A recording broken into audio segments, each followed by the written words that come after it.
Great good morning, everyone. It is a beautiful Monday, August 11th, year of our Lord 2025. My Cordaro Jewelers watch tells me it is 9:08 and 55 seconds. Yeah, that's that accurate.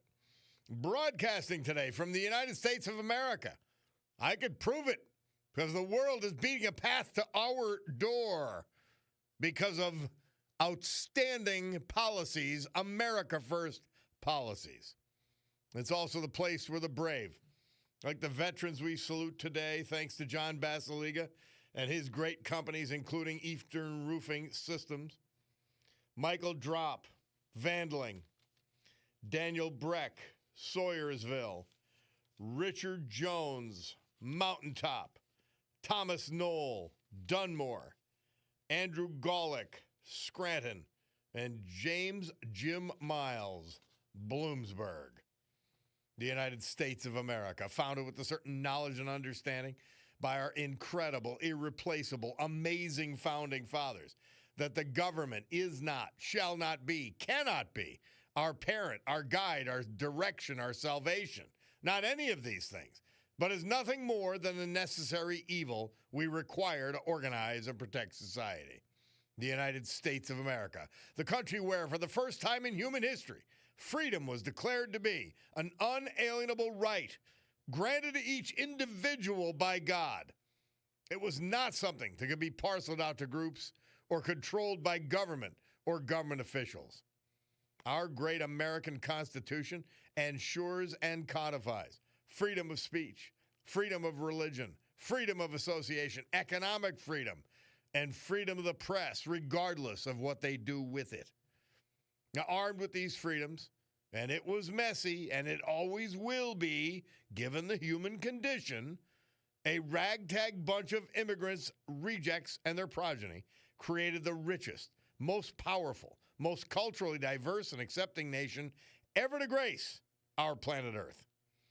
America, the only place specifically invented and designed so that every American can live their life in the manner they choose, unlimited by their background, upbringing, race, color, or creed, unhindered by the government or those who would use government to control others for their own comfort, benefit, or power. This Bob Cordaro show, well, it'll always be convincingly conservative, lovingly logical, proudly and passionately patriotic, and reliably right.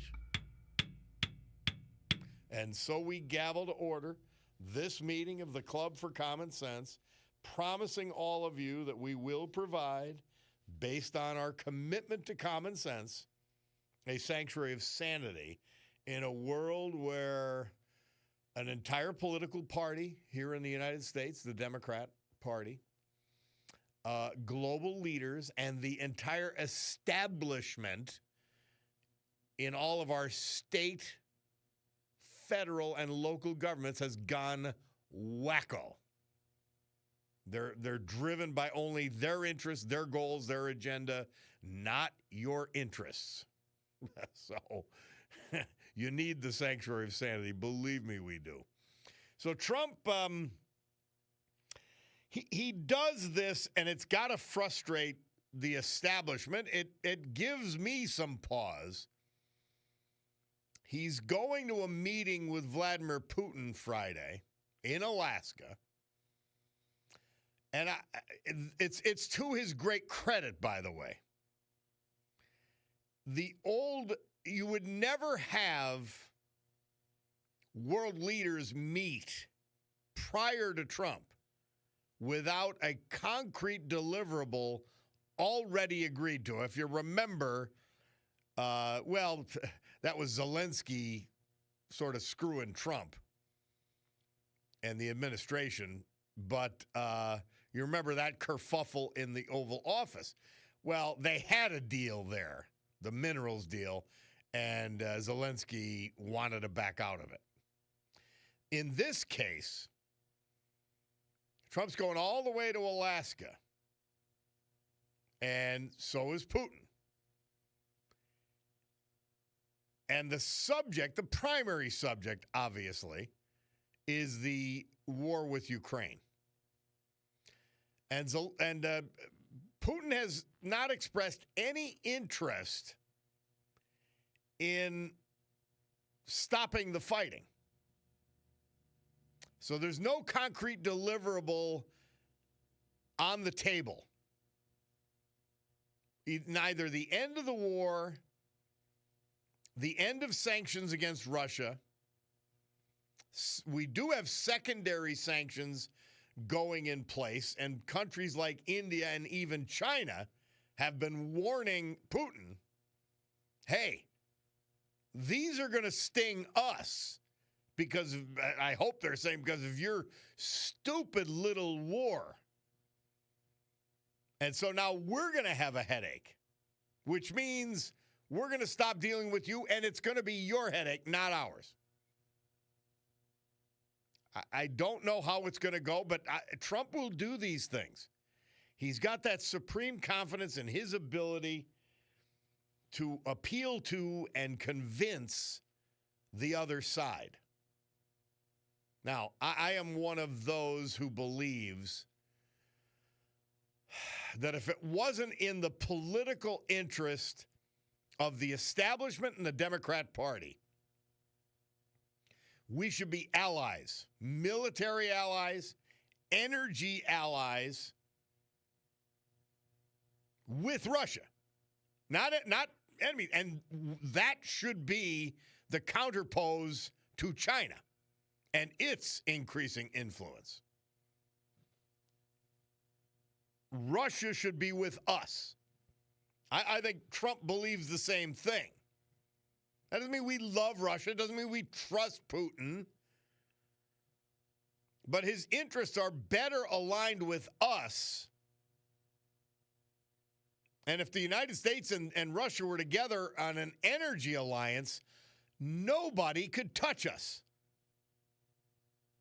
So maybe he could get that back on track, but there's such a built-in these ridiculous establishmentarianisms and these ridiculous Democrats who hate Russia. There's a lot of reasons. Some of them even valid. But the fact is, Russia should be our ally against China. They should be our counterbalance in Asia.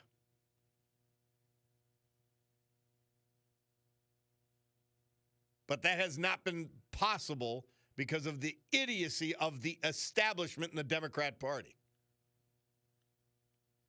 And would that moderate Putin's behavior? Yes.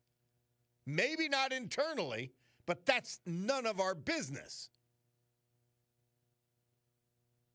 So my hope is that, among other things, Trump could reestablish a relationship with the Russians so that we could face together our true enemy, Red China. I want you to think about it. And I wrote a paper from prison that I sent to Trump. It never got to him, I'm sure. But a couple of things I said in that paper, this is 2016, before the swearing in. They were, number one, our intelligence services have to be dramatically scaled back. They're creating microaggressions all over the planet that only gain us enemies and don't gain us anything positive. Their intelligence and their analysis is crap. And I could go through the litany in just recent history, but it goes all the way back to the Bay of Pigs. That 1,200 Cubans could go in and take over Cuba. It was asinine. The entire concept was ridiculous. That China would never get involved in Korea. On and I could go on and on.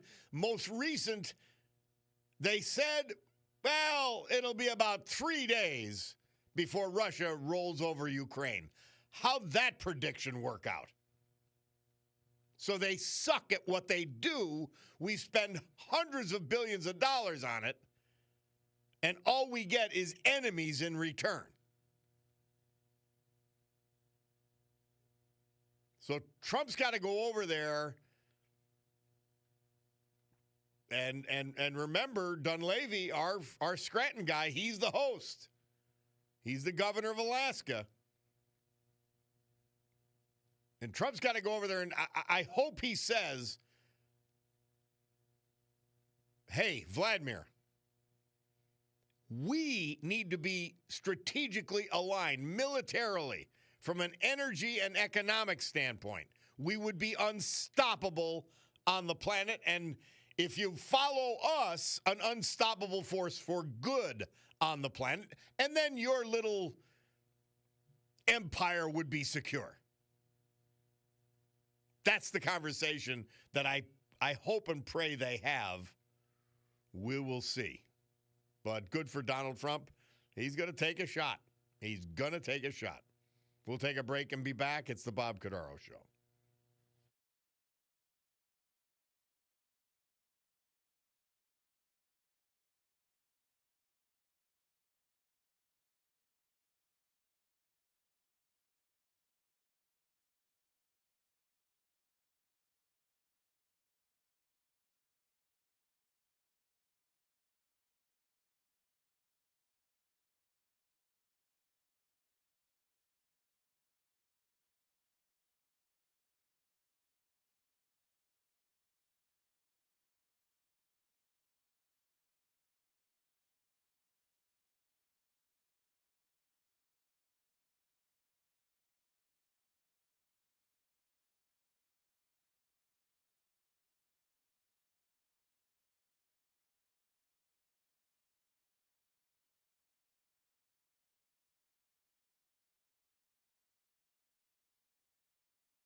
Elvis Presley. Murph says this date, 1956, he released his double-sided hit, Don't Be Cruel and Hound Dog. Now, that's not the way it was done. For many of you who don't even remember, they used to release single records. And there was a B-side. And the B-side, it might be okay, it might be a good song, but it wasn't the song featured or that they wanted to be a hit. This was different. Both sides were top songs, and the Bulldog chose to play Don't Be Cruel. Are you playing Hound Dog later, Bulldog? Is that your thoughts? Is that what you're going to try to do? We might be able to fit it in. Bob Carroll back with you on WILK. Somebody texts in on my commentary on Russia and the Russia alliance that I want to see. Let me try to get this because it's sort of a long text, but it's significant. This is a significant discussion that we should be having rationally. You can't have it in establishment Washington. You can't have it with the Democrat Party. Let's see. Bob, Russia aligning with the U.S. against a global superpower with whom they share a border would be insane. They would assume most of the risk, and Trump would insist upon reaping most of the reward. I don't agree. China does not have what we have to offer. Yeah, you're underestimating what we have to offer. First of all, China does not have the worldwide military capabilities that we have. They're striving to achieve it. That's number one. Number two, and more importantly, they don't have the energy capacity and resources we have. And that is key to Russia's prosperity. We could turn up the spigot. We could target countries that Russia deals with like we're going to do if they don't finish.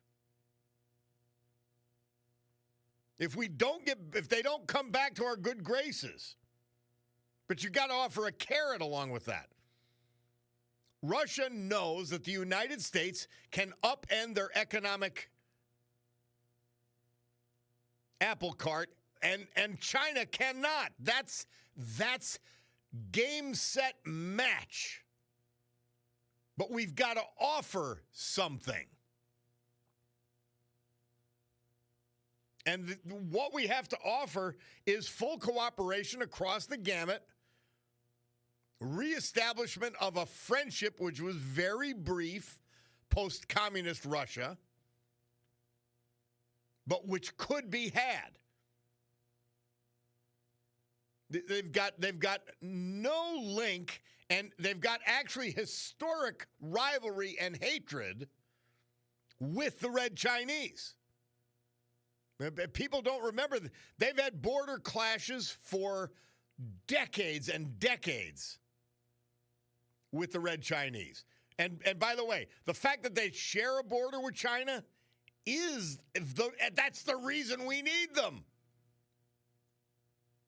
And here's the point. Russia is not a superpower in every respect anymore. So they need to couple with a superpower. They've chosen China because we forced them to. Idiocy of the Biden administration, the idiocy of the establishment. They would have chosen us. And they know we're a better ally, again, because of the energy component we bring to the table that China could never match. And now China's surrounded. Russia, India, Australia, Japan, the Philippines, even Vietnam. They're put the genie's back in the bottle. I know Trump is thinking this, and I hope and pray that he goes in that direction. And he knows we need them.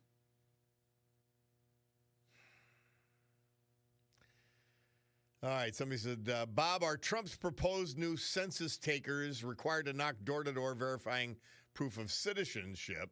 Because that sounds an awful lot like the 1940s brown shirt tactics. Show us your papers, please, Herr Cordaro. No.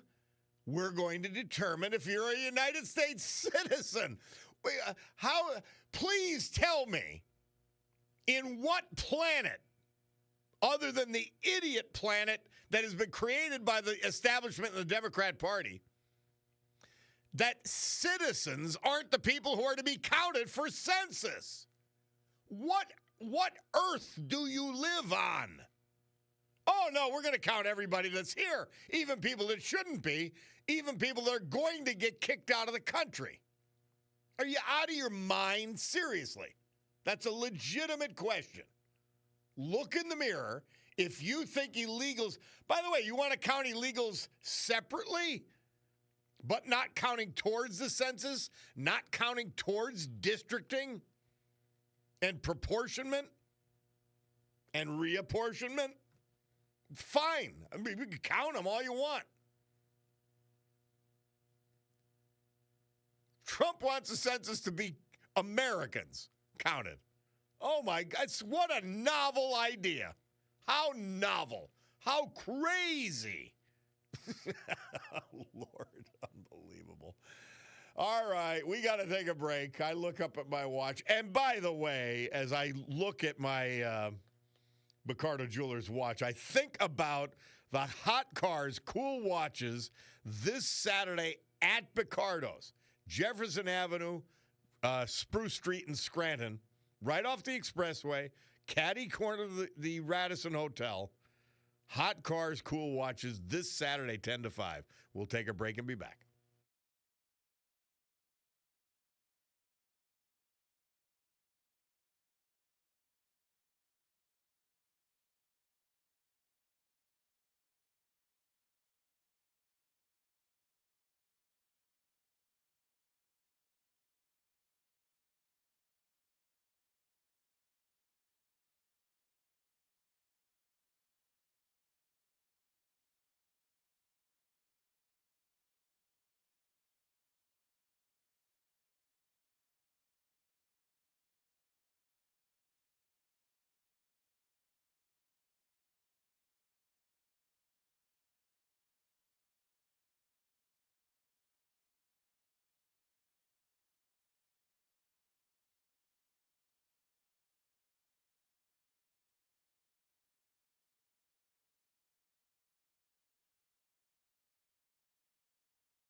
Our veterans tribute this hour and every hour, this day and every day. Brought to you by our man John Basiliga. And as it is a Monday, let's talk about his one of his best companies, Eastern Roofing Systems. Headquartered in Jessup, serving commercial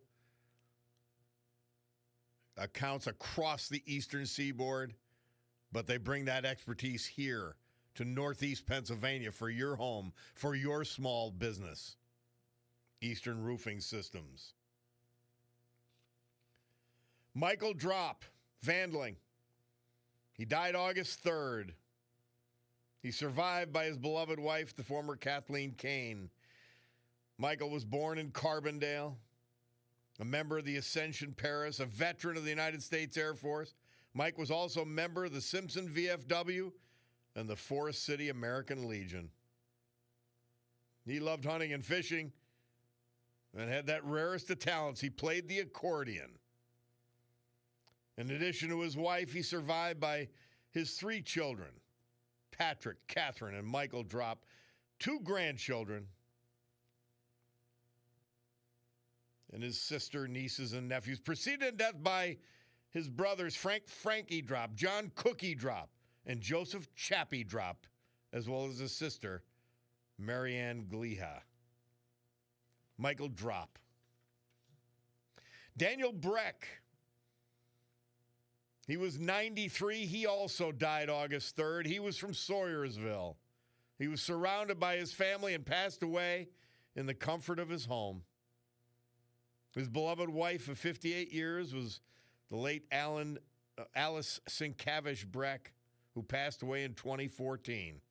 He was born in Luzerne back in 1932. A United States Army veteran, he honorably served this country as a private during the Korean War era. Dan was employed as a machine operator for the Bryden American Corporation in Exeter. Best known for being a local appliance repairman, he was called on by countless individuals and businesses well into his 80s to take care of business. He was a member of St. Elizabeth Ann Seton Parish, Sawyersville, and the American Legion in that great town. Lifelong passion for bowling. It started when he was a pin boy at the bowling alley of the former St. John Nepomucene Church in Luzerne. He also loved to fish and Thursday rides to Tunkhannock. He devoted his life to caring for his family. He's left to cherish his memory are his daughter, his son, nieces, nephews, and other family members. Daniel Breck. Our great veterans, brought to you by John Basiliga and his great company, Eastern Roofing Systems.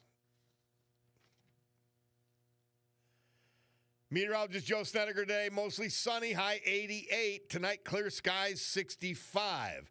Tuesday, sunny, high 88. Wednesday, cloudy with afternoon showers and thunderstorms likely, 88 degrees. Bob Cordaro back with you.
The Beach Boys. Murph tells us this date, 1962, they released their hit, Surfin' Safari.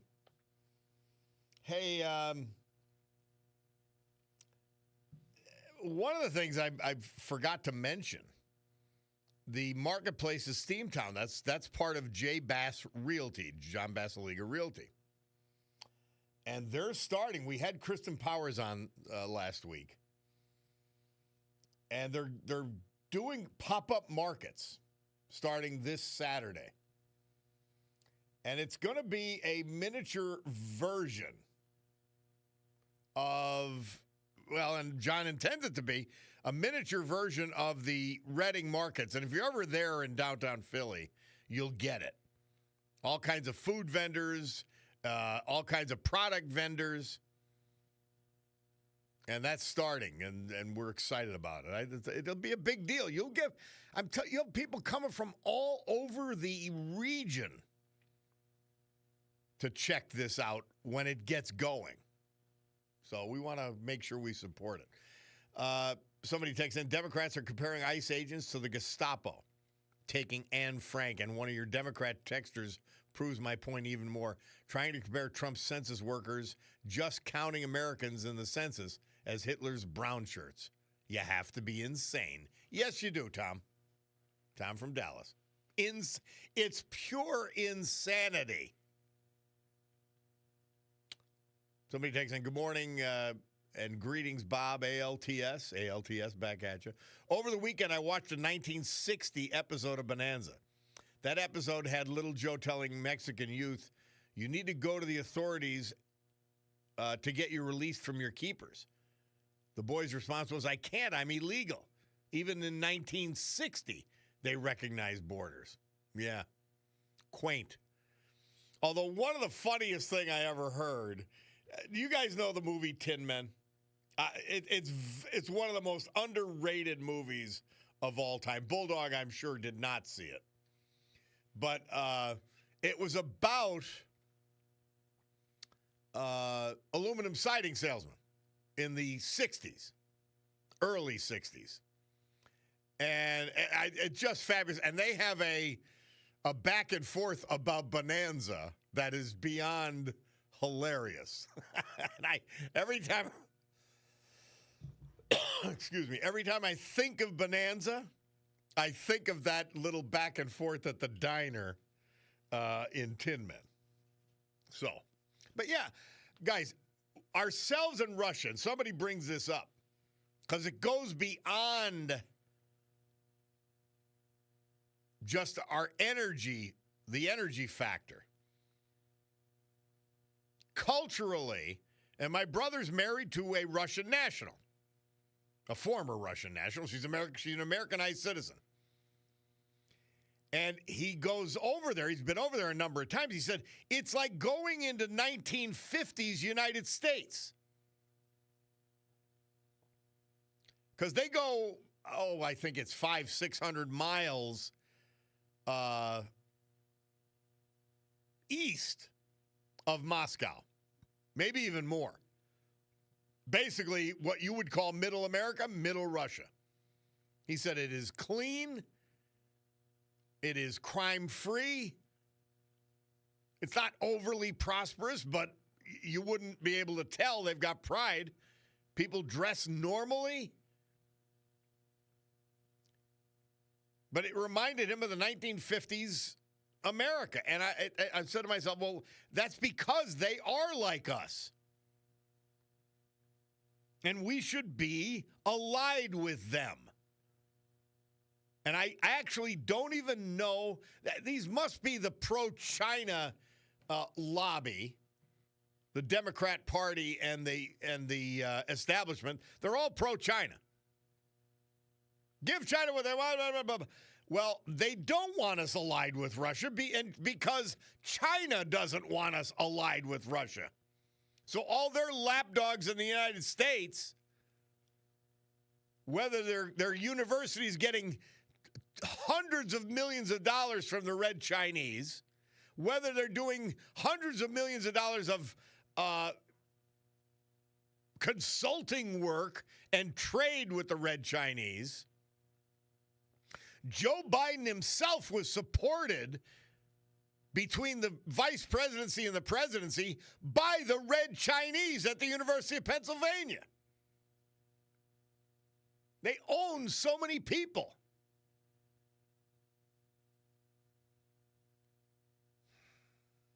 Back to the previous, well, let's go.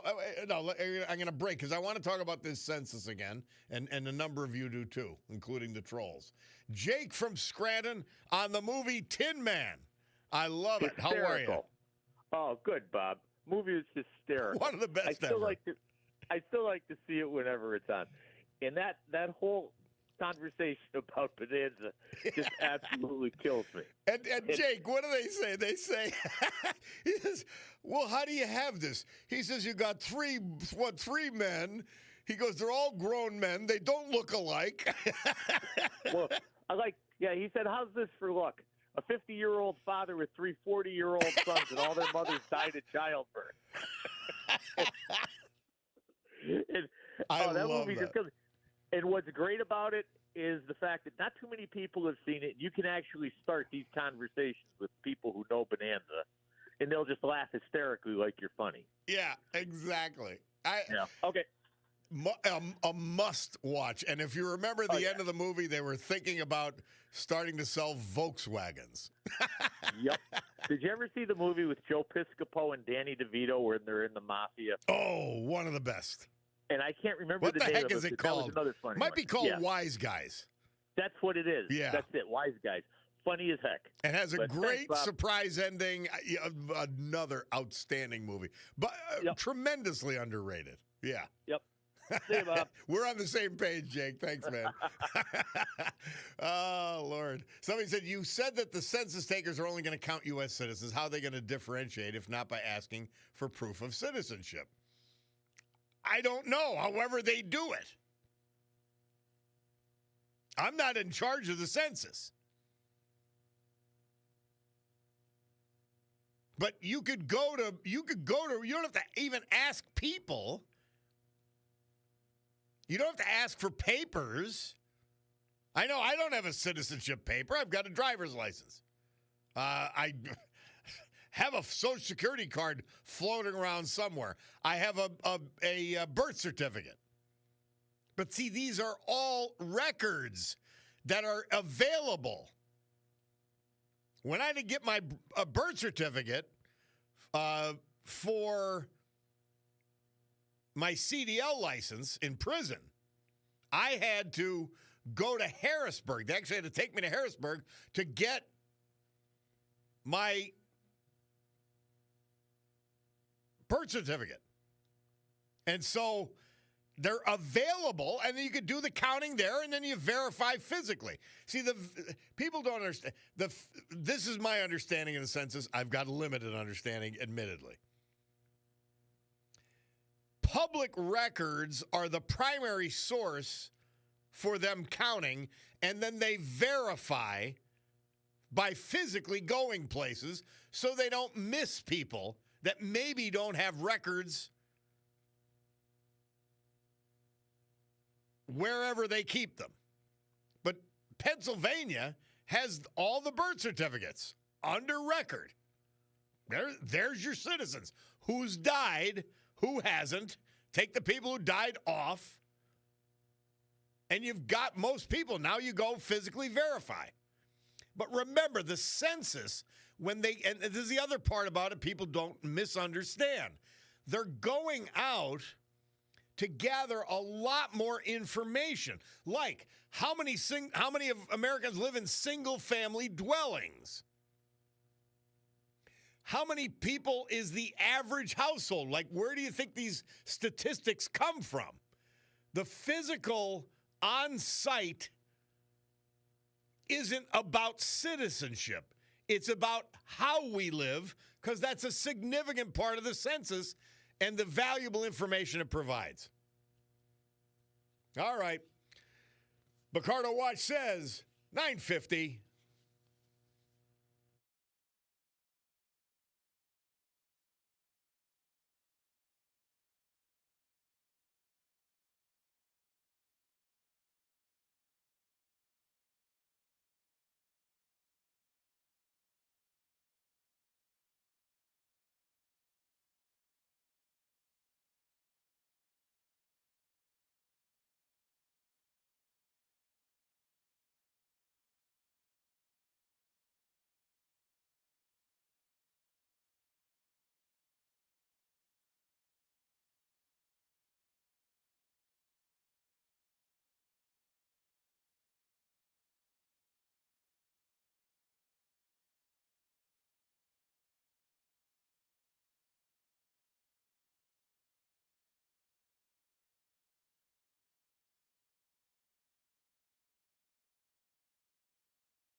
Neil Sedaka.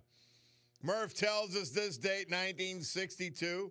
He had his first hit, Breaking Up Is Hard to Do. What a cute song, isn't it? Bob Cordaro back with you. Tom from Dallas points out every Democrat voted against the Equal Representation Act, which is a bill that aims to exclude non-U.S. citizens from being counted in the U.S. Census for the purposes of determining congressional district and electoral college.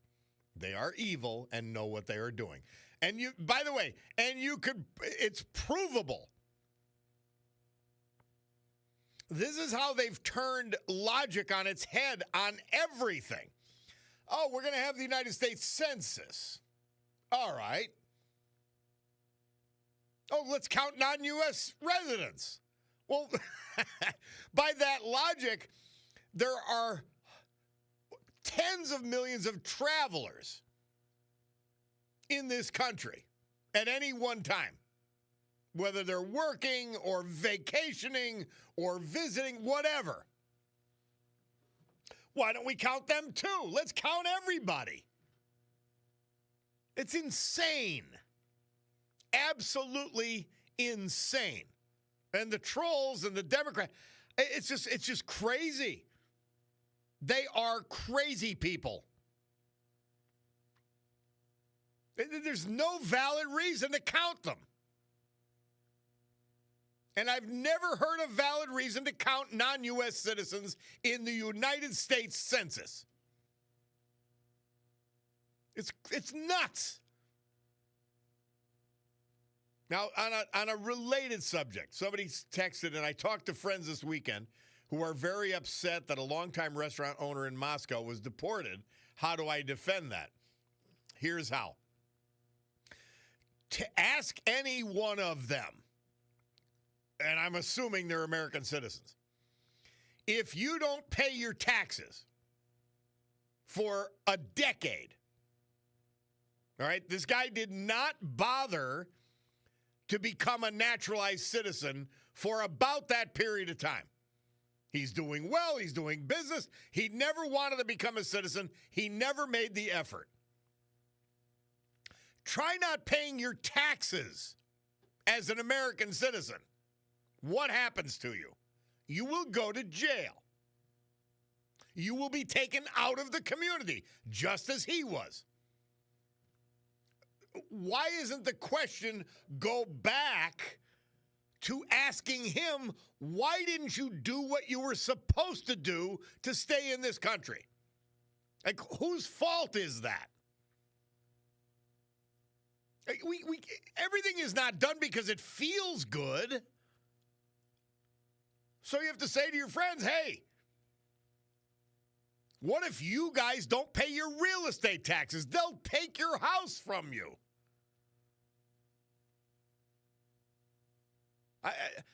Again, why didn't he do what he was supposed to do? Only he knows that. He didn't. It finally caught up with him. And being here illegally is a crime. So if you committed a crime somewhere and they catch up with you and prosecute you, yeah, we'll feel sorry for you. Oh, that's too bad. He really is a pretty good guy. You know, he runs a couple of great restaurants. I had interaction with him, nice guy, all this. Man, what a shame. Yeah, it's a shame. But it's his fault. And by the way, there's no way to say, and I've said it often, the vast majority of these people, the illegal immigrants, are good people who are coming for opportunity here. We have legal channels to become a United States citizen. And you've got to follow that rule. Why does that law have nothing to do with the discussion? The fact that he broke the law and decided, I'm not going to follow the law. Ever.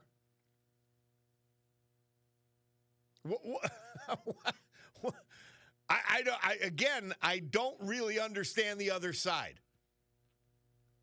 By the way, I understand them feeling bad about it. I understand them maybe even being upset about it.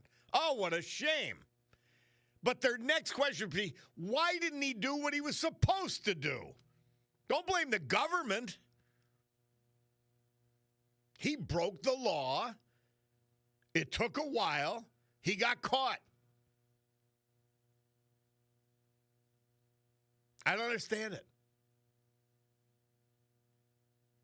Somebody said if you're in our country for 20 years and you're still not a citizen, you know if you applied, you would not be allowed to be. Well, why didn't you do it for 20 years? See, the whole Democrat Party has become, hey, we're not responsible for anything.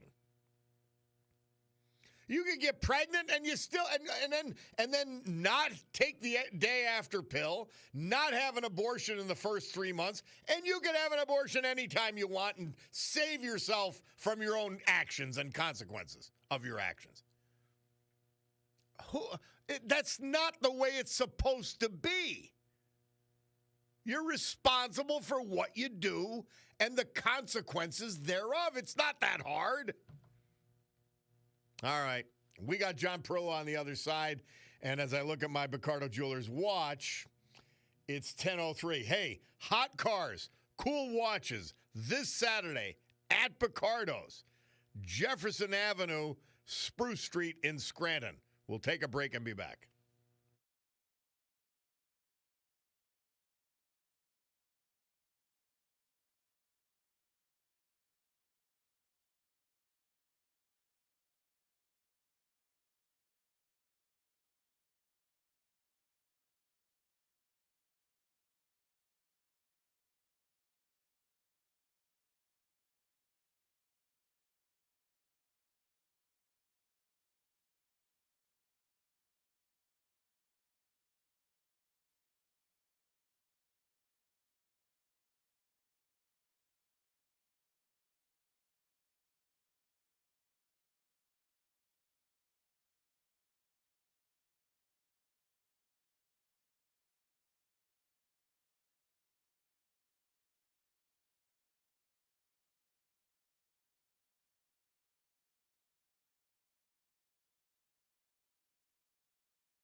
Great good morning, everyone.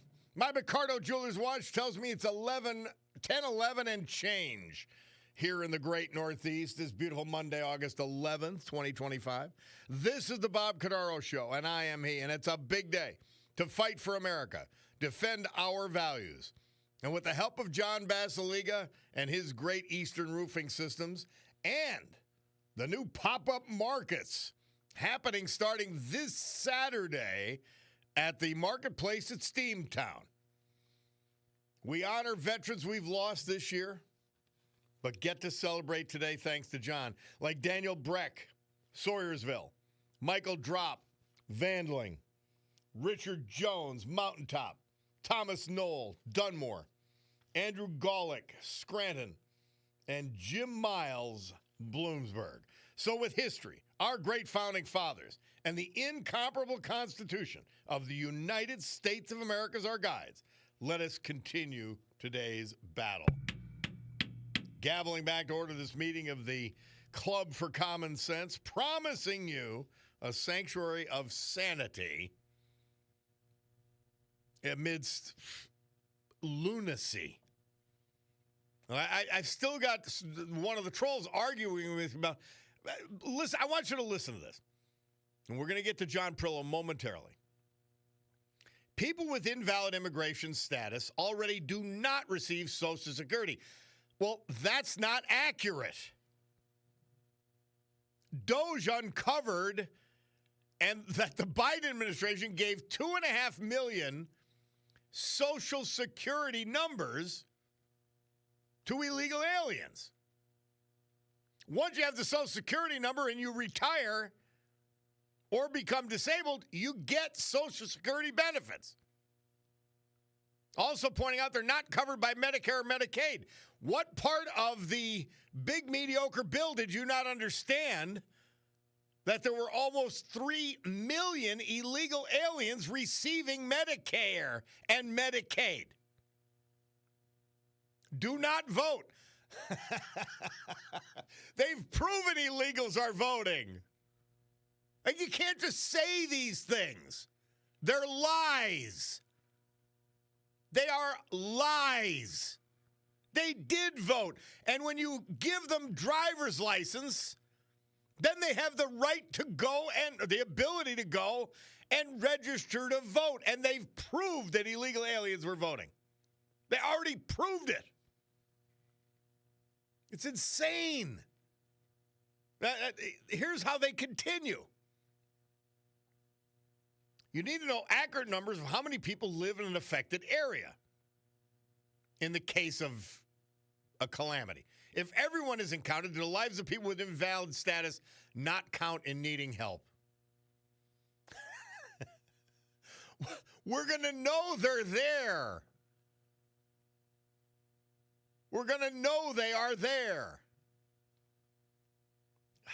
Wow, yeah.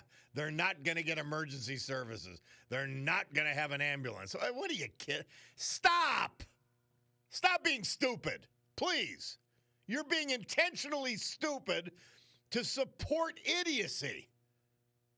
Now, here's somebody with some sense. If you're in our country for 20 years and you're still not a citizen, no, I'm sorry, I read that one already. Where the heck is it? Anyway, please stop the nonsense. Everything you said in your little well-calculated argument is wrong. Unreal. Yeah, I'm going to cite a link to you to prove that illegal immigrants have voted. No, you do the work because you don't give a spit about truth. You do the work. I'm not doing it. I've already read it. I've already seen it. It's already been proven. All right, enough of your stupidity. Seriously, enough. Let's go to something that makes sense, and that is Monday Musings with our man, John Perillo. Hey, John, how are you, buddy? I'm good. How are you, Bob? I'm in a lather. I get these trolls, and I mean, they put words together that make sense, but are completely wrong about everything they say. It gets frustrating. Now, it gives me an opportunity to actually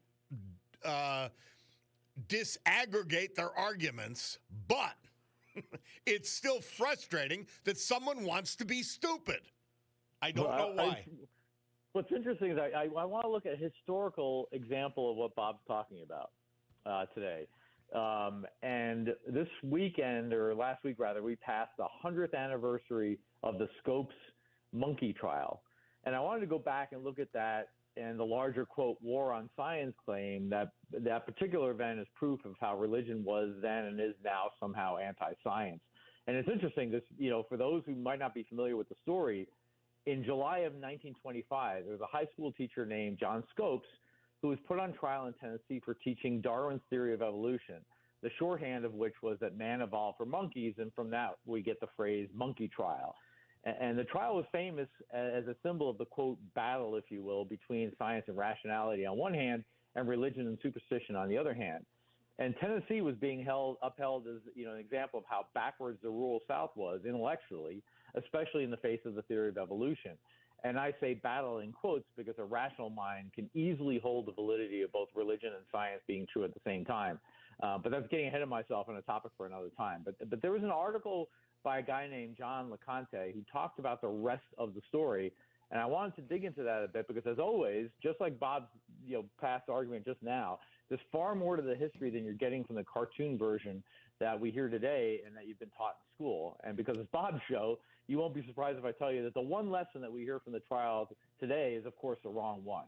And as I said before, religion and politics are intertwined no matter what anyone else tells you.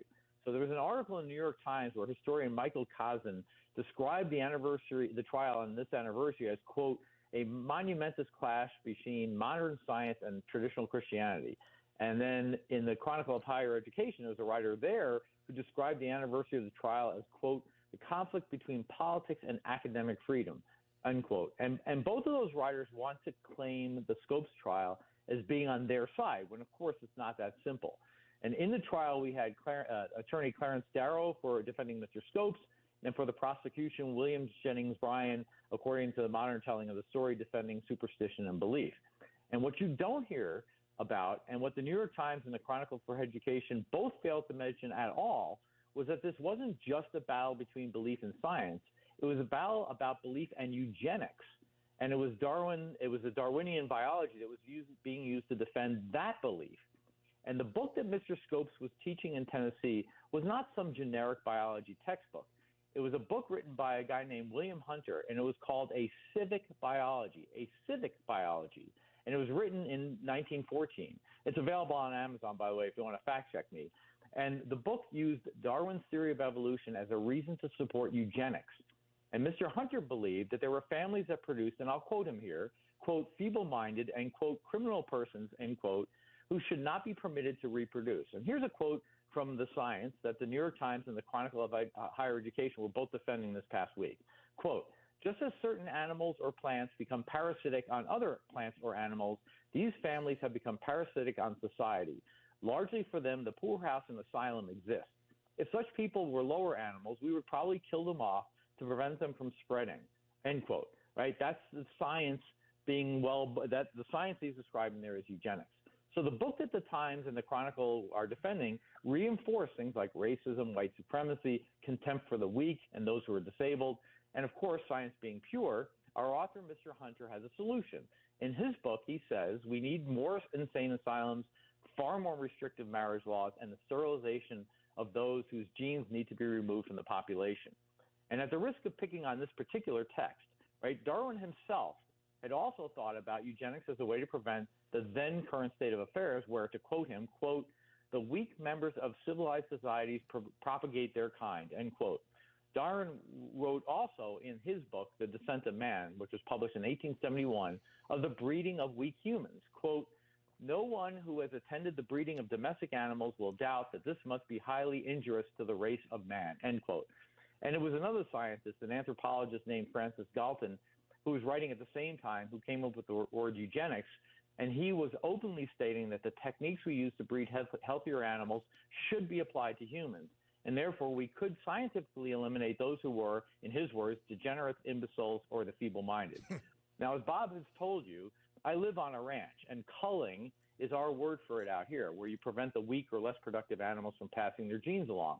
And Galton thought that we should do the same thing for those degenerates, imbeciles, and feeble-minded. And a quick story. We recently had a bucking bull, which is one of those bulls that's bred for the sport of rodeo, get loose with the cows out here. And we had to immediately cut it out of the herd because the ranchers out here are very particular about which bulls get the service, which is the word we use out here, the cows. And that does lead to a better herd. So science there is absolutely clear. You want a better steer? You breed for it. But it takes wisdom to temper that science as it pertains to humans. It always takes that wisdom that we take for granted, right? So, and right before the Scopes trial, the idea of eugenics was becoming very mainstream. The science in places like the American Museum of Natural History and places like Harvard and Princeton, they were openly advocating sterilization laws and preaching and publishing papers on the advantage of eugenics. Geez, I wonder where Hitler got it from. Yeah, well, hang on. So funny you should say that. So now remember also that this is the time of the Jim Crow South, and there were many people who were absolutely behind this new science for racist reasons. Mm-hmm. And by the end of the 1920s, 33 states had eugenics laws, and they were performing thousands of forced sterilizations. But for our story, Tennessee had not yet passed a mandatory sterilization law, and that part was political. And there was an author, a guy named LeConte, that LeConte mentions, a guy named Dennis Sewell, who wrote a book called The Political Gene. And in it, he talks about the reason eugenics wasn't yet approved in Tennessee. At the time there, those rural folks of all races knew that it was them that the eugenists were talking about when they described humans to be culled, right? They knew it, right? So with all that as background, we get back to our trial. And it was the religious groups, those who held that, irrational belief in the authority of God, who were opposed to eugenics. And it was those who believed that all men were created in God's image that were against eugenics because scientific knowledge of eugenics, and let's be clear, eugenics could be used to breed better humans if that's what we wanted, was contrary to the idea that humans had dignity by virtue of their very creation. And the prosecuting attorney, William Jennings Bryan, who was a Democrat if that matters, said during the trial, quote, "Science is a magnificent force, but it is not a teacher of morals." He said, "It can perfect machinery, but it has no moral restraints to protect society from the misuse of that machine." And feel free to tell me if that sounds familiar to the listeners of Monday Musings. It's something I've been saying, since we started this segment. And yes, all that's absurd, right? Governments don't use science to advance their sometimes immoral agendas, right? Except that in 1927, the Supreme Court, Justice Oliver Wendell Holmes, writing for the majority in the case of Buck versus Bell, upheld the forced sterilization of Carrie Buck. And to quote Justice Holmes, he said, 3 generations of imbeciles are enough.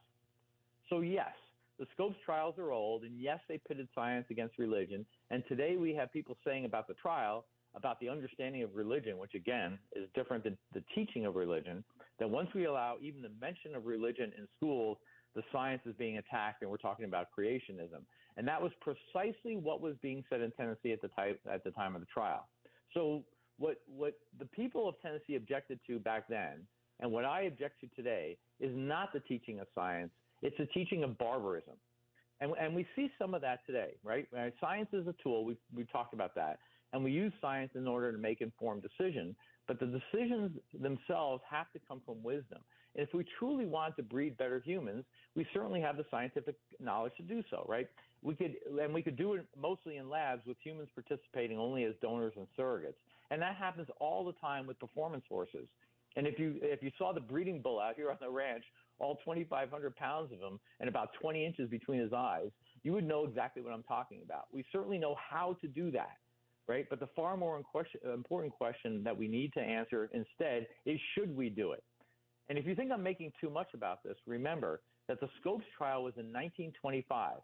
And as Bob just mentioned, it wasn't long after that textbook that those unscientific country roofs in Tennessee wanted to ban was actually being put into practice in Germany. By 1933, the U.S. eugenist Harry Laughlin had received an honorary doctorate from the University of Heidelberg, and the Nazis had begun their sterilization laws and death camps in the name of, quote, race hygiene, end quote. And all of that was done in the name of, quote, progress and, of course, science, right? And on the other side was a bunch of Bible-thumping hicks.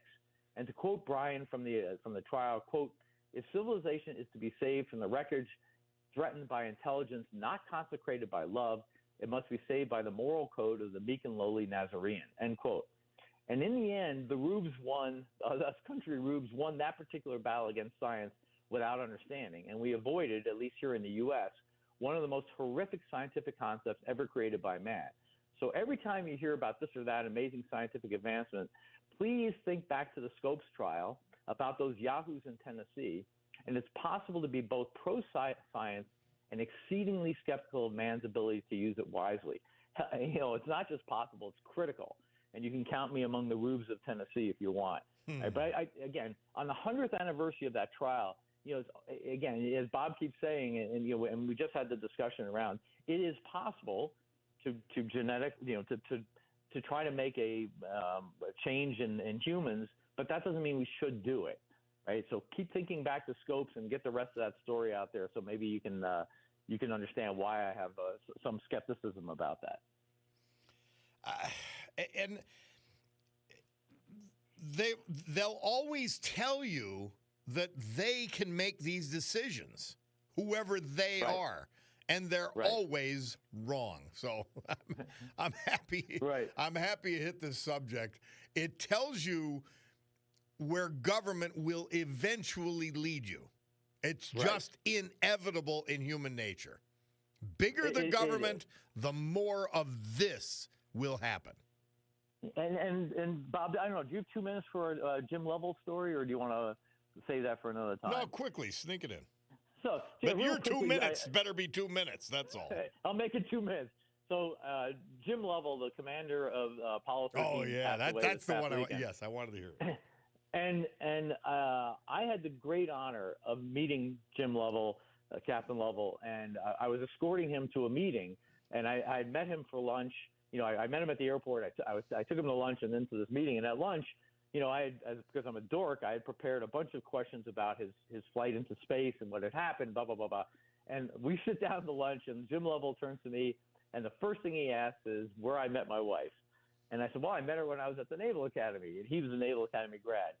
And then he tells me about how he met his wife at the Naval Academy and how he would sneak out of the Naval Academy in order to date her, which is what I did to date my wife. And we spent our lunch not talking about space, not talking about science, not talking about anything, but how we used to sneak out to date our respective wives. And he was a lovely man, and I trust that he's closer to the heavens that he was exploring, you know, at the time. But just I thought a personal story there might bring him a little bit more to life. So thank you for letting me tell you that. Jim Lovell. Hey, thank you so much. Always a pleasure. John Perillo, Monday Musings on a Monday. How unique. Thank you again to you and your listeners. Thank you for my extra 2 minutes, and I hope you guys have a great week. We'll take a break. Bob Cordaro, WILK, my Picardo Jewelers watch. And remember, Hot Cars, Cool Watches this Saturday at Picardo's. We'll be back after this.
Our Veterans Tribute this hour and every hour, this day and every day, brought to you by our man John Basiliga and his incredible companies.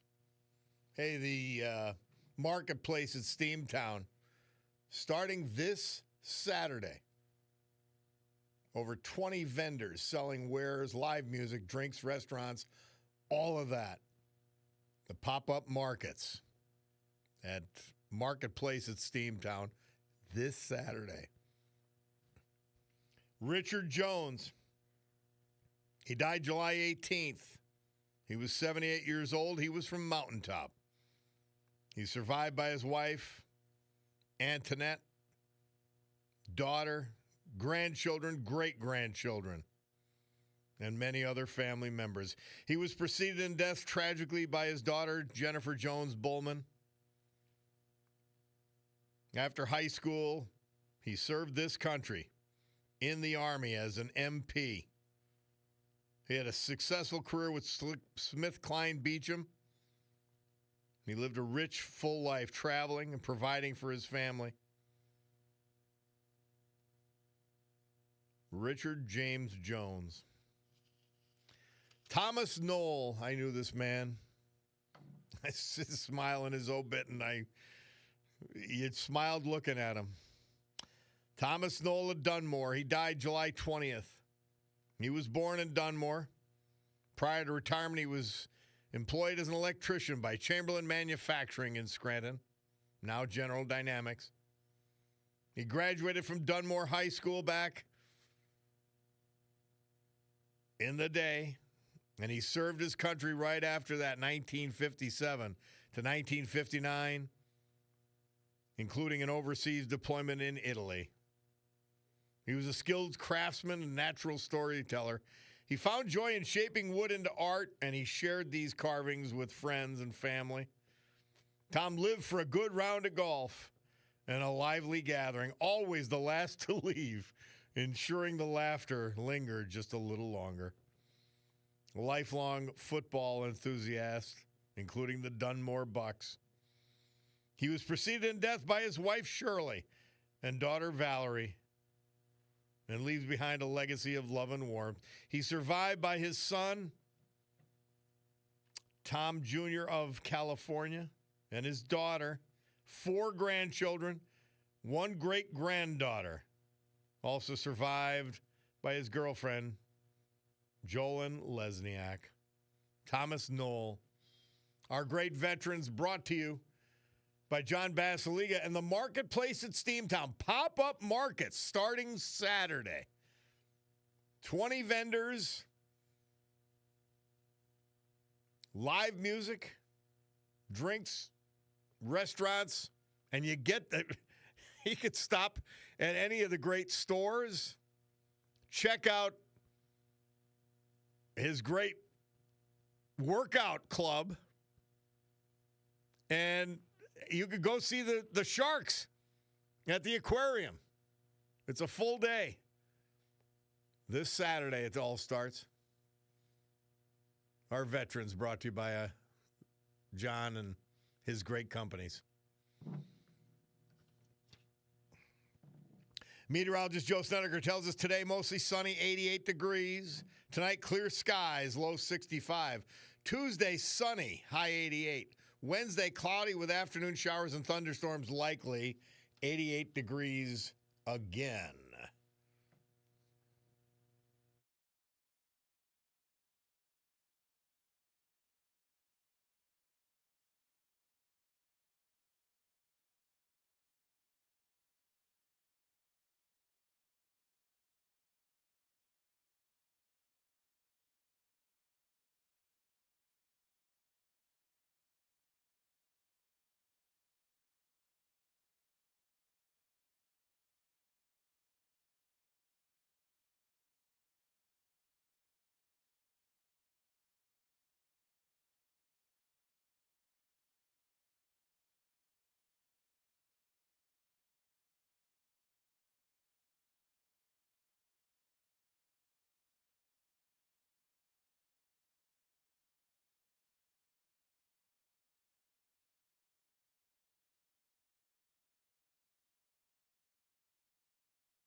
Murph tells us this date, 1968, the Beatles released their double-sided hit, another one, Hey Jude and Revolution. The song we're playing now, their first on Apple Records. Hey, let's go to the blower right away. Joe from Berwick on the Scopes trial. How are you, Joe? Hey, I'm doing well, Bob. Thank you for having me on. I'm gonna just comment something that it'll blow your mind, Bob. And I know your friend who was just on knows this. Have you heard of the Human Genome Project that was completed in 2003? Certainly. Okay, so what they fully did is they fully mapped the human genome. And yes, it doesn't mean they understand everything, but it means they had a full explanation of everything that was there in human DNA. And what they did as a result of being able to map the human genome, saying what do each one of us, regardless of ethnicity, have inside of us, this was groundbreaking. That and people on the left don't want to talk about this. What they concluded was they said all human beings had just one pair, meaning one female, one male ancestor. That's the only thing that can explain what we found having fully mapped the human genome. Now, this is what's fascinating about this, Bob, and how this all ties together. When William Jennings Bryan was on the stand defending the idea of creationism, he was largely mocked when the ACLU lawyer Clarence Darrow asked him, where did Adam's wife come from? And he was an honest man, and he said, you know what, I don't know. Because he said, like basically the creation source I'm relying on doesn't tell us, but it just tells us he has a wife. So he says, I don't know. And he was largely mocked, and for years, that was always the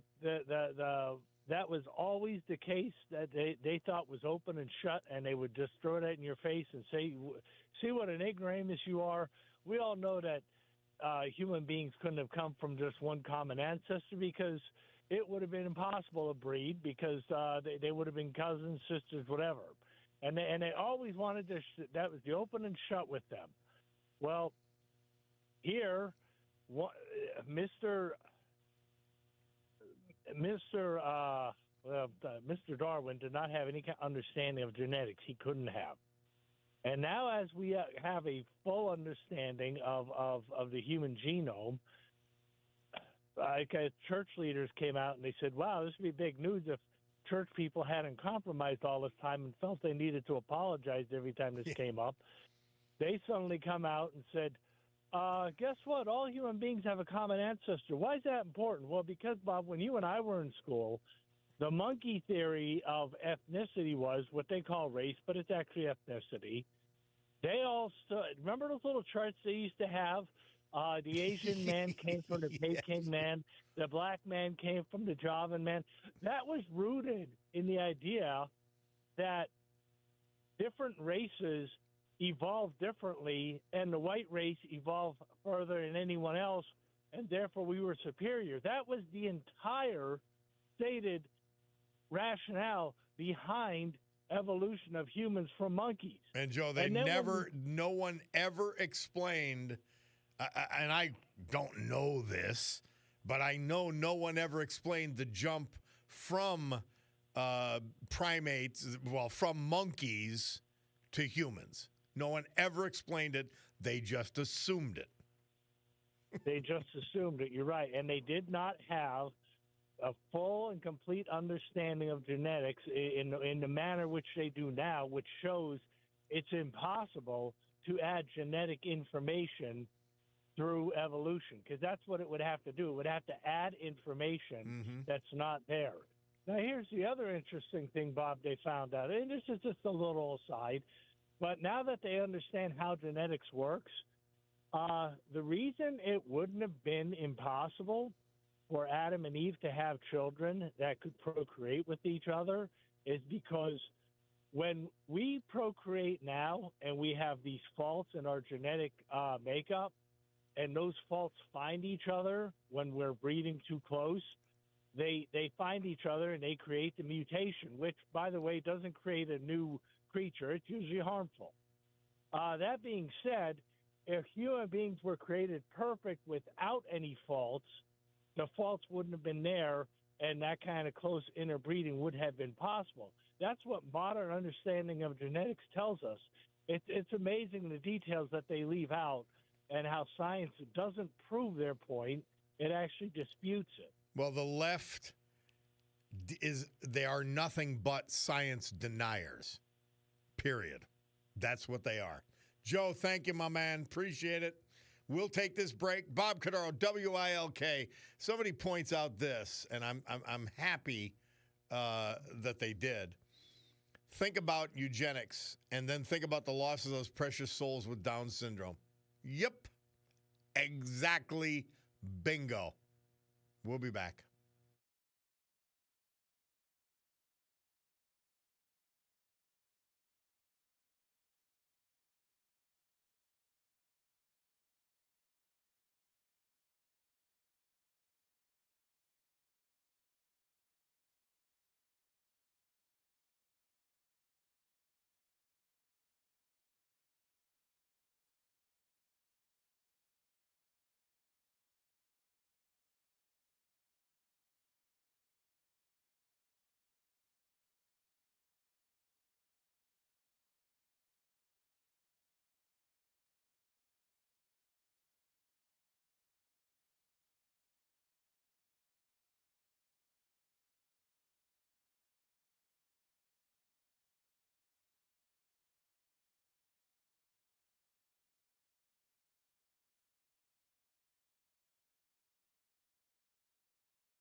Elton John, Murph says he was moving up the charts this date, 1973, with his hit, Saturday Night's All Right for Fighting.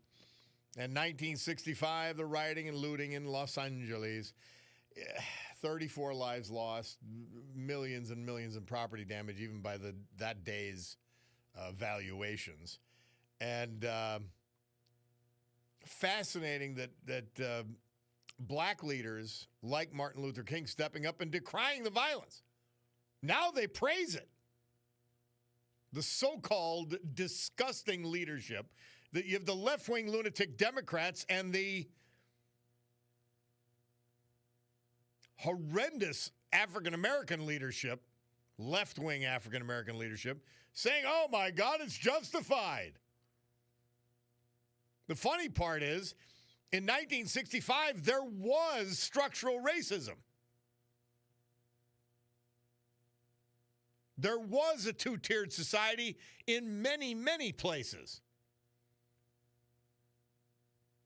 They never had a right to riot and loot, but they had the right to be angry.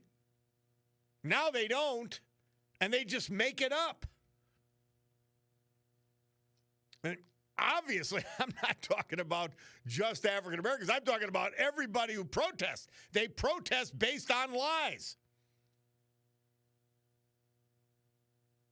Quite remarkable. Donald Trump, in a news conference, he's declaring a public safety emergency in Washington, D.C., calling out the National Guard to try to bring that city back to a state of lawfulness from its current state. And Mayor Muriel Bowser clearly incapable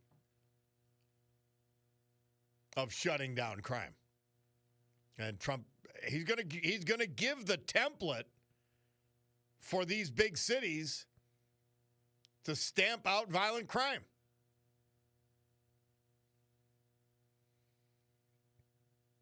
Somebody says, I'm watching a press conference where Trump is taking over Washington, D.C., no more sanctuary city.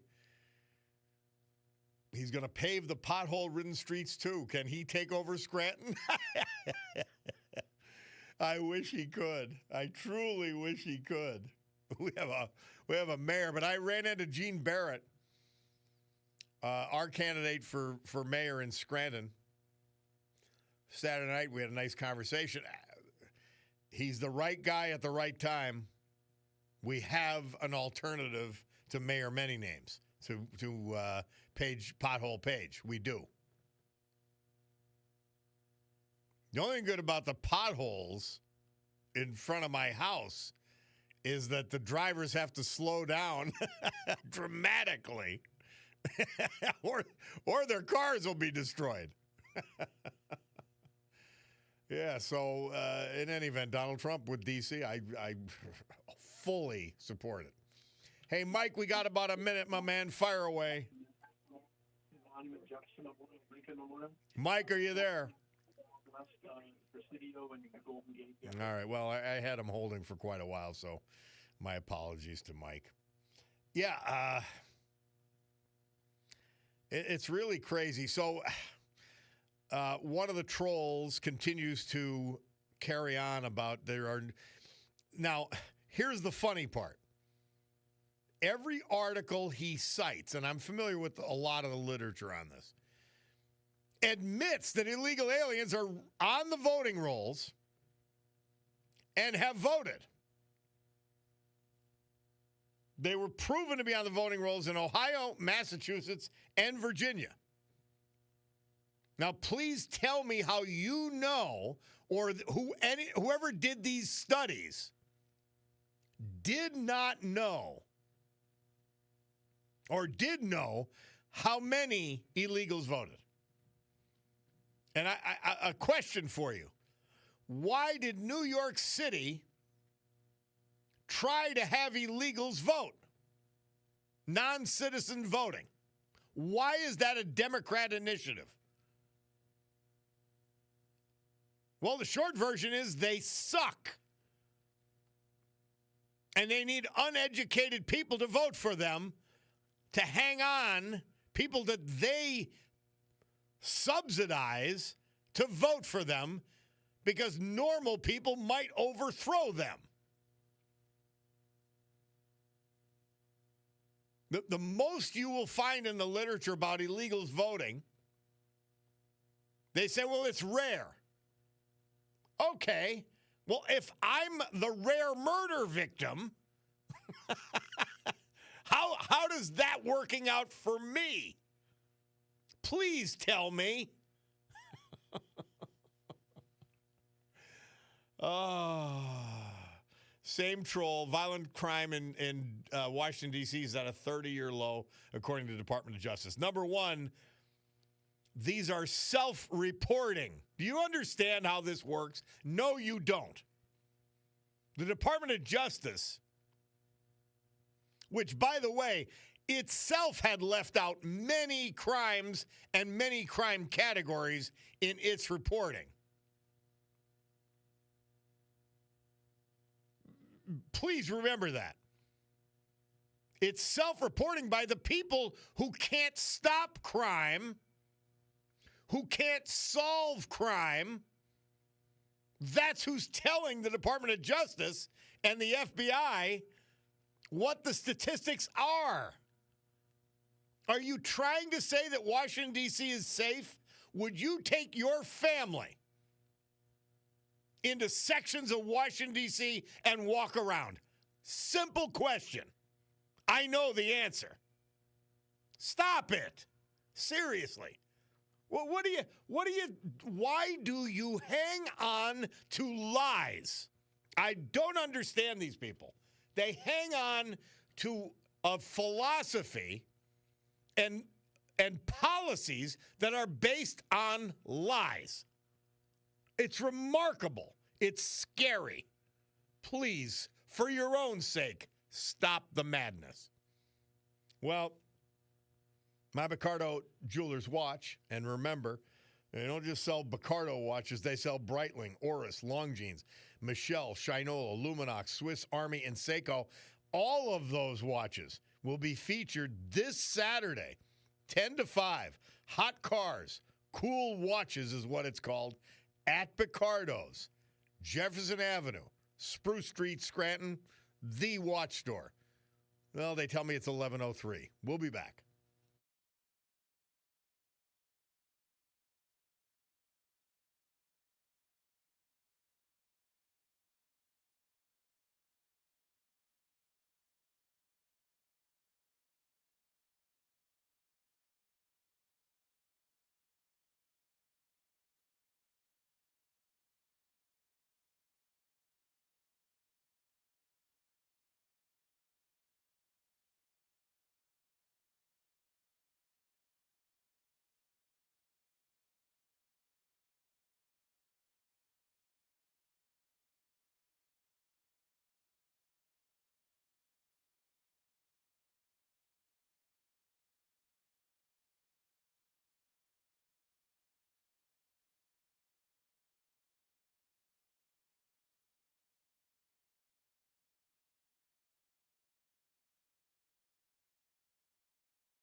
Great good morning, everyone.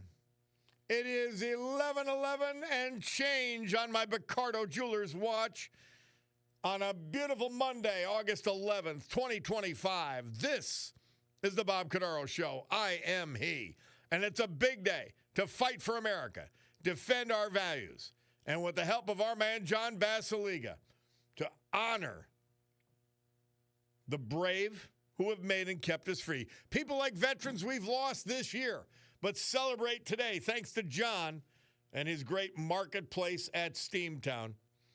Michael Drop, Vandling, Daniel Breck, Sawyersville, Richard Jones, Mountaintop, Thomas Knoll, Dunmore, Andrew Golick, Scranton, and James Jim Miles, Bloomsburg. So with history, our great founding fathers, and the incomparable Constitution of the United States of America as our guides, let us continue today's battle. Gaveling back to order this meeting of the Club for Common Sense. By the way, our troll of the day says, "Oh, I feel safe when I travel to D.C."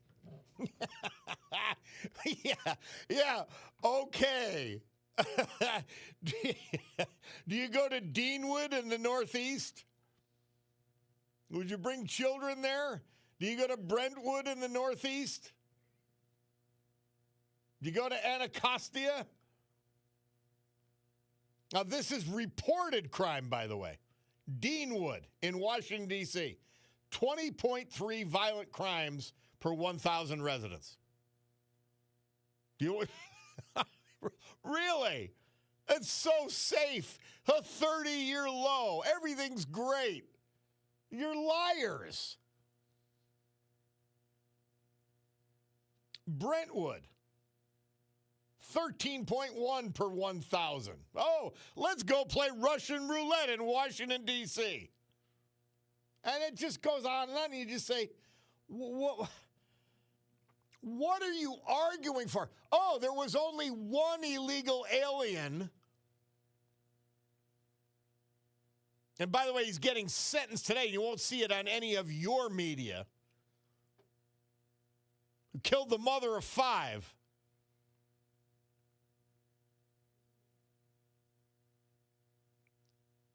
Now, how safe is it to say that crime would not have happened if he wasn't here illegally? And let's go, by the way, let's go to our guy who was here for 20 years, involved in the ownership of a couple of restaurants up in the North Pocono area. And we feel sorry that he was deported, but he had to be. Did he ever vote? Please tell me you know. You don't.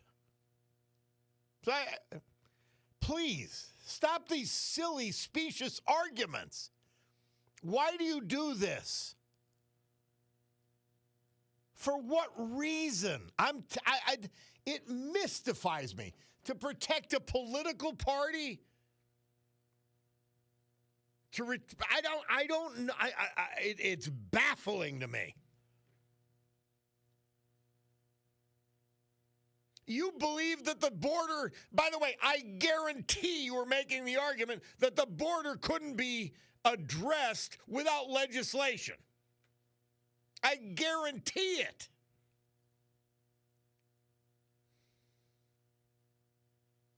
I guarantee you were going along when they said the border was secure. And I could go through, but I guarantee you went along when you said there's nothing wrong with Biden. And you just do it again and again and again and again. You don't care about the truth. You don't care about fact. You don't care about reality. And you'll troll me all show, which is, by the way, I thank you for. Not only because you're a listener, we love our listeners. It's a dysfunctional family. You're part of the dysfunction. But you give me the opportunity to point out how asinine the arguments you are making and the Democrat Party is advancing. This craziness.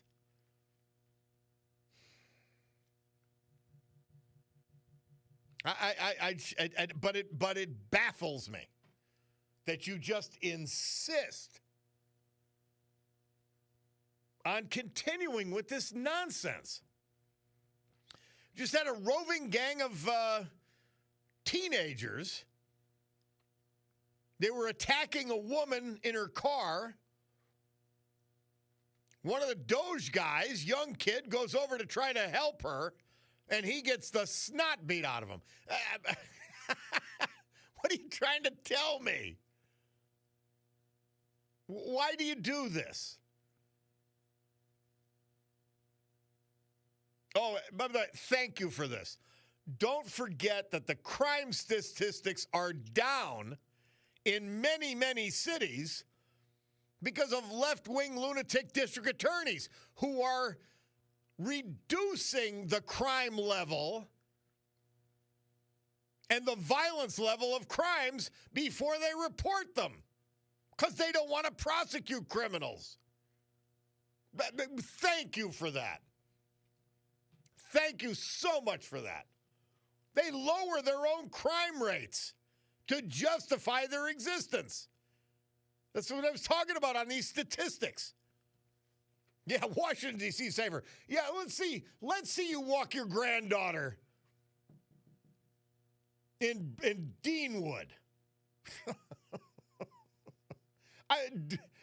Take them up to Northeast D.C., and then we'll see how brave you are.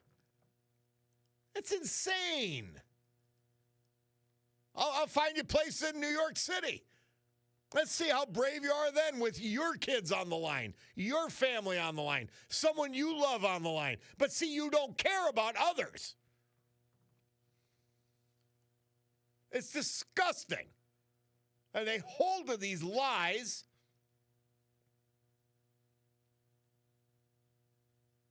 Is it wrong to have one illegal vote in an election? Yes.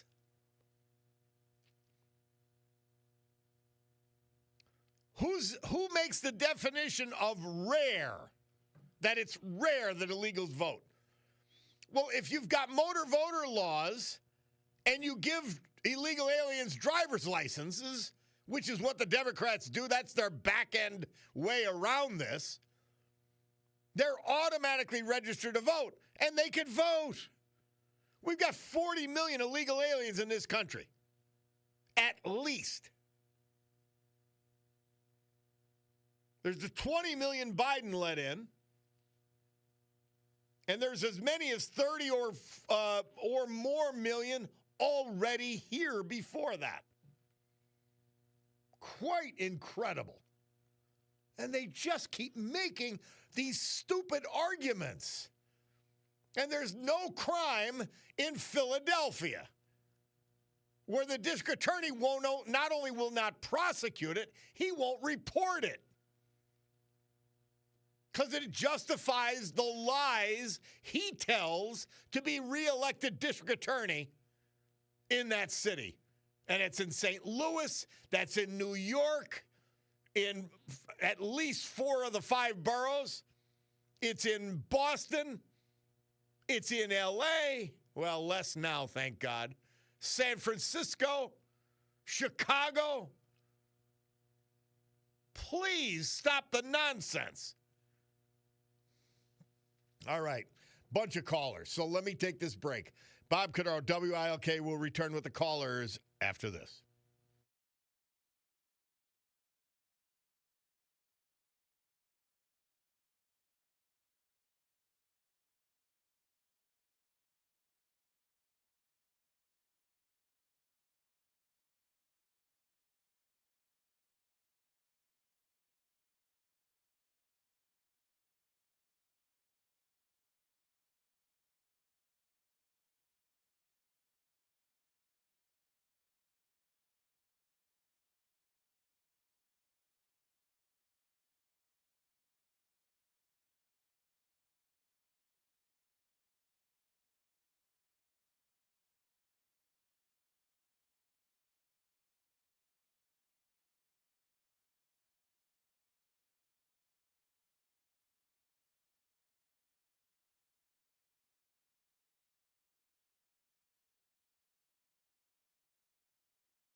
Murph says this date, 1973, The Stories moved up from number 8 to number 3 with their hit Brother Louie, not to be confused with Big Lou, who sells insurance.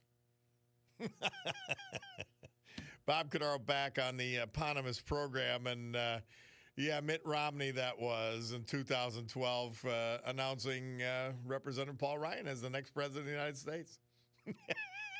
That was an auspicious way to begin his campaign. And when you see Trump and his devotion to common sense, you say, wow, how terrible were these other Republicans? And I mean all of them. He's now given us guidance to actually call the spade, to actually use common sense and say, if something's ridiculous, if the emperor has no clothes, he's got no clothes. Craziness. All right, let's go to Frank from Old Forge on Washington, D.C. Hey, Frank. Bob, the District of Columbia, the capital of these United States. I'm going to relate the story to you from our alma mater, Fort Dix Correctional Institute, New Jersey. So I'm in there, and we've had guys from Pelican Bay, which is a really rough place out in California. People come in, people talk. When they said that inmates were coming from Washington, D.C., District of Columbia, everybody was like, no way, man. We don't want those guys here. They are no good. Now, these are people that are in jail saying they don't want to be associated with anybody from the District of Columbia because they're absolutely senseless, no decorum, no nothing, just a bunch of wild, out-of-hand outlaws. So, federalizing, calling out National Guard troops, the people down there are the victims, Bob. Yep. They are the victims of the left wing and the Democrat Party conveniently overlook who the victims of crime are, the people, and by the way, who the victims of all of their policies are. It's always the poor, the working class, and minorities. Always the victim of their insanity. And they have no say, and probably most of them don't vote. So you know what? I just find it amazing that I really didn't, look, I was in Fort Dix for 60 days, not a big stay.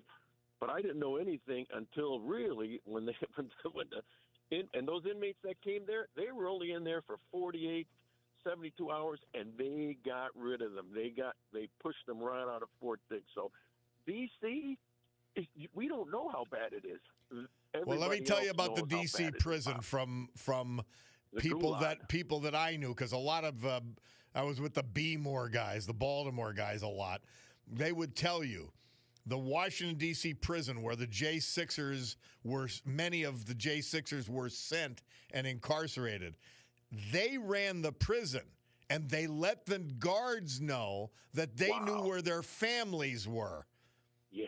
And if they don't comply or if they try to punish or try to do their jobs in the D.C. prison, that there will be consequences. And so, good point. A higher level of criminality in D.C. and lawlessness, because it's been allowed to go on forever.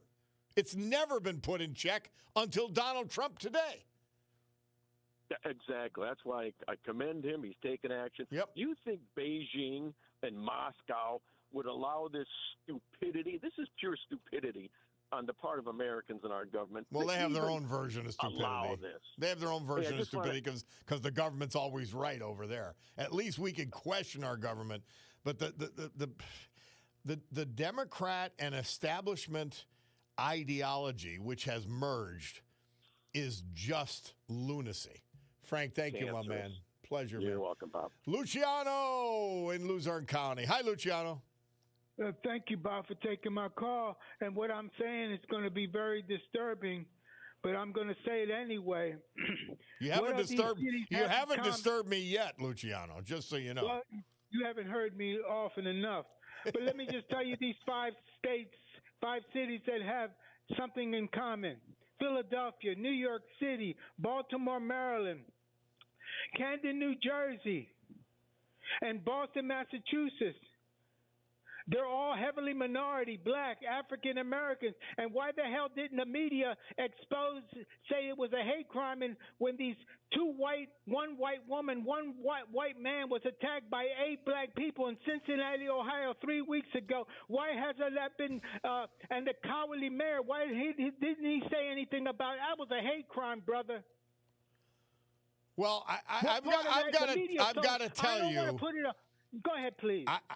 I've watched films of that, and I want to be clear on this. Yes.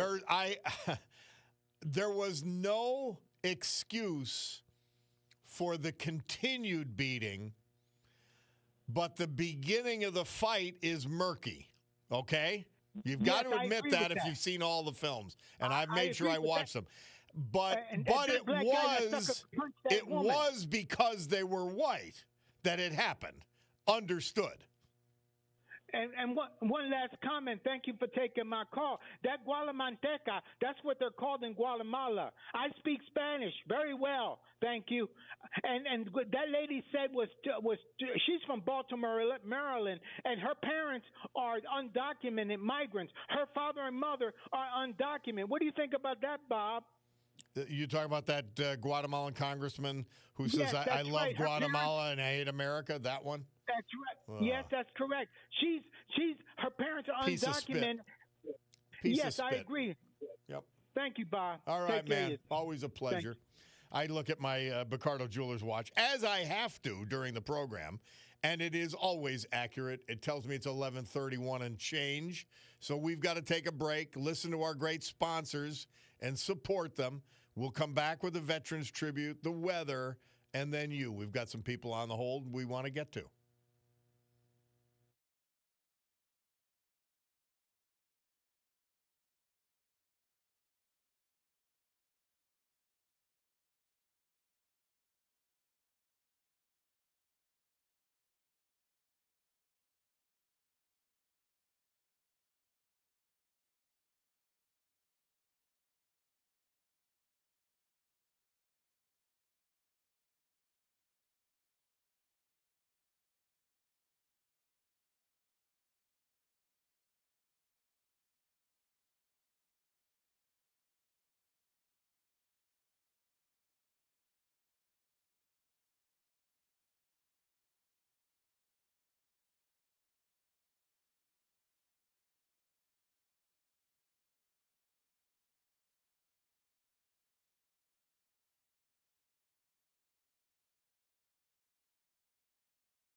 Our Veterans Tribute this hour and every hour, this day and every day. Brought to you by our man, John Basiliga, who reminds you, pop-up markets starting Saturday at the amazing marketplace at Steamtown.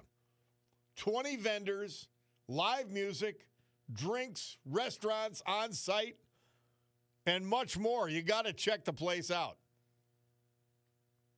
What is a veteran? Found in a beautiful stone outside the Bloomsburg VFW. Thank you to Joe Martin for sending this to me. A veteran, whether active duty, discharged, retired, or reserve, is someone who at one point in his or her life wrote a blank check made payable to the United States of America for an amount up to and including his or her life.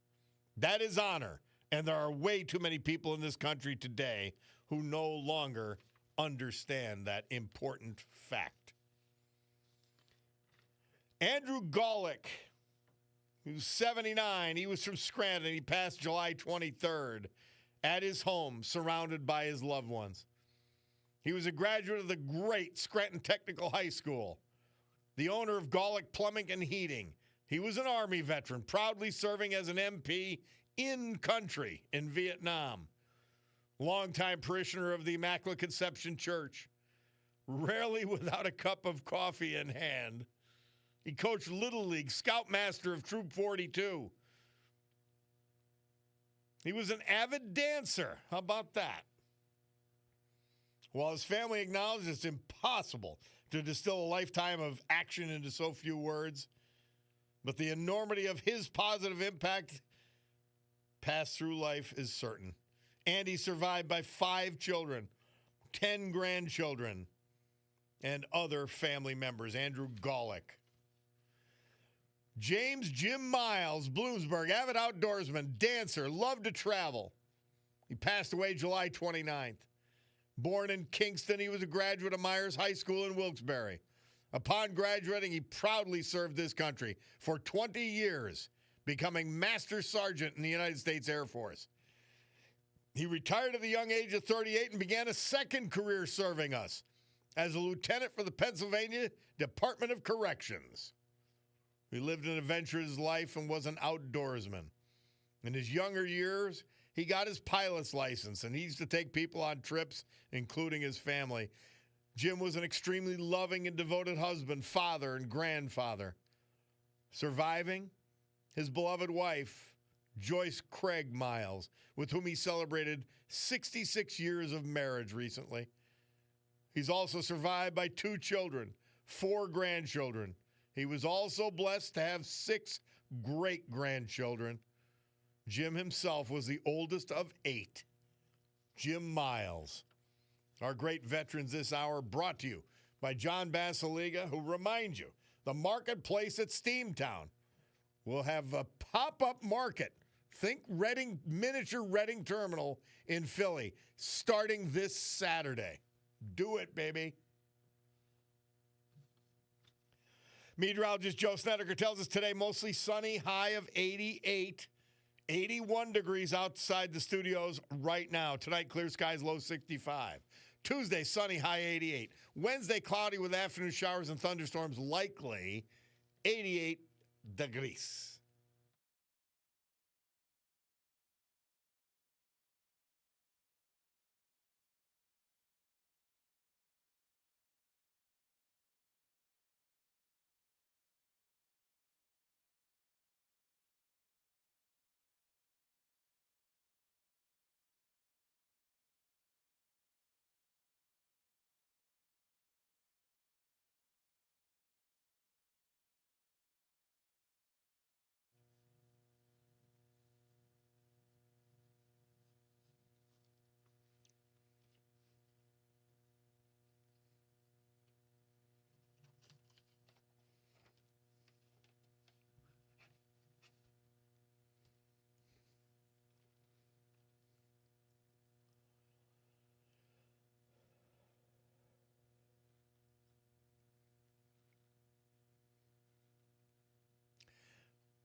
Marvin Gaye. Murph tells us he moved from number 17 to number 7 this date 1973.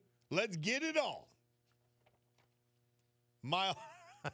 Mills Lane, the boxing referee, made that more famous than he did. Bob Cordaro back with you on WILK. Somebody texted in. They think that veteran stone, what is a veteran that I like to read often, is outside the Bloomsburg Legion. Well, Joe Martin, who sent it to me, you got to let me know. Let's clear this up. I had written down Bloomsburg VFW. I will be happy to stand corrected. But I do want to know for sure. Thank you. Max from Dixon City, let's go to you. How are you, man? That's funny you mentioned Mills Lane. I actually played poker against him in his advanced years out in Vegas. How was he? He seemed like such a straightforward, no-nonsense guy. Oh, yeah, very stoic. Yeah, good player. That Let's Get It On originated right before Larry Holmes versus Jerry Cooney in Vegas. So, yeah. Let's get it on, he'd say, and everybody'd go wild. And I'm glad that Luciano brought that up about Cincinnati, which I'd like to get to. But you asked a question about why these leftists think the way they do. Why are they like that? Well, look at World War II Japan, Empire of Japan under, I think, Hirohito.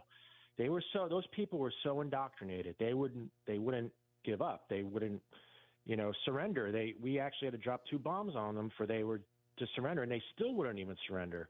But here's the kick. When the American soldiers arrived, the people of Japan, the poor people, were committing suicide because they were indoctrinated to believe that the Americans were going to torture them. Thought we were like them, yeah. Right. Well, they were taught that we were the enemy. And it kind of plays into how the left, especially like in the inner cities and even the left that are in the high-end, economy scale, like, top 10% earners, like they're in that mindset too, that closed mindset, because they fear what they don't understand, and that's the poor element out there. So they go along with everything they're told too, because they don't see the violence. They're not part of it. So you have the left completely indoctrinated. They can't think straight. So Max, but I asked the troll today, and we love the troll, today's troll. I asked him, well, would you take your grandchild or your child or someone you love into these areas of Washington, D.C., telling me that crime's at a 30-year low? And they don't. There's no answer for that. They just stop, and then they'll say Trump sucks. It's like, right. It's nuts. They fear. They fear what. Listen, these people. They fear what they do not understand. They don't understand this violence in the ghettos and the lower echelon of society. They haven't been indoctrinated. They haven't been initiated, let me just say. So they go along with everything they're told because it makes them feel good about themselves. Like they are cowards. They wake up in the morning, they're 400 pounds, but they say in the mirror, hey, I'm a supermodel. They don't want to look at reality. All they want to do is make excuses for their own failure, and that's why these leftists are cowards. But if you're going to look straight at, what's been going on in these cities, all we have to do is just look at Wilkes-Barre, what happened this weekend. We had 2 women, a mother got shot outside of an all-night club because a woman bumped into her, or she bumped into a woman, or it was something stupid. A woman bumped into her, and they were both outside, and she said, "What's up?" And the other girl pulled out a gun, shot her in the throat. She died over a diss.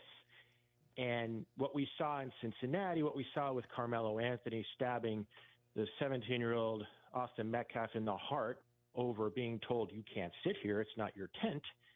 This is the accountability factor that we've been talking about. Yep. Crimes aren't being prosecuted. People think they can get away with anything. So this woman in Wilkes-Barre, she shot this woman in the throat who had kids at home, and they're in their 30s at like 4 a.m. over something stupid like they got bumped. This is the mentality of the left, and they're exacerbating it in order to gain more power. That doesn't happen, that kind of insanity is not happening all the time. They are just pulling the wool over their eyes because they know there's a Dunning-Kruger effect, and people look that up. It applies to a lot of the people that the far left and Democrats are taking advantage of, the Dunning-Kruger effect. Yep. But my last comment is this, Bob. We have to be careful. These cretins that are on the left, they now realize that most of America hate them, and they are not going to vote for them. So guess what they're doing? Now they're trying to migrate to the Republican Party. So you have people like Stephen A. Smith who are going to run as Republican for possible presidency. They're going to infiltrate the right now. These elites are pretty smart and crafty. They're going to put their money behind, far left people that are going to run on the right side. We have to be aware of this deception, this duplicitous deception, because that's what it all stems from. These are people who worship just these cults that are based upon deception, okay, and defiance of God. It's what I say is denial of fact, truth, and reality. That's their specialty. That's the specialty. That's what keeps them on that side. Fact, truth, and reality are on the side of God. Yep. Defiance of that is on the other side, and that's where they are linked. Okay, people have to realize this is much deeper than just politics. No, this is a cult. This is something beyond our scope of reality. For the leadership, for the followers, they're just being stupid.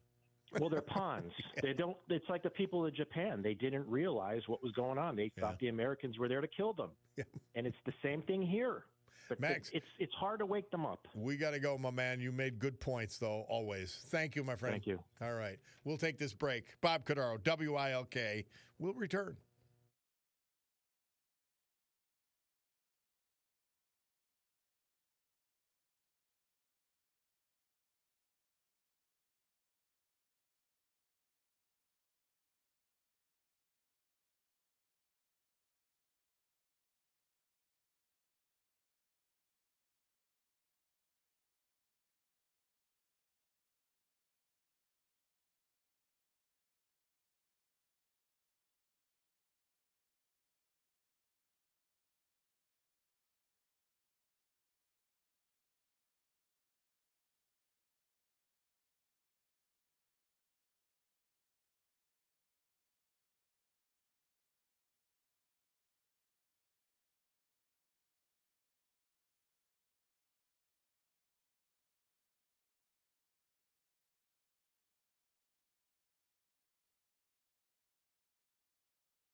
Charlie Daniels. Murph found this one. I forgot about it. I'd heard it before.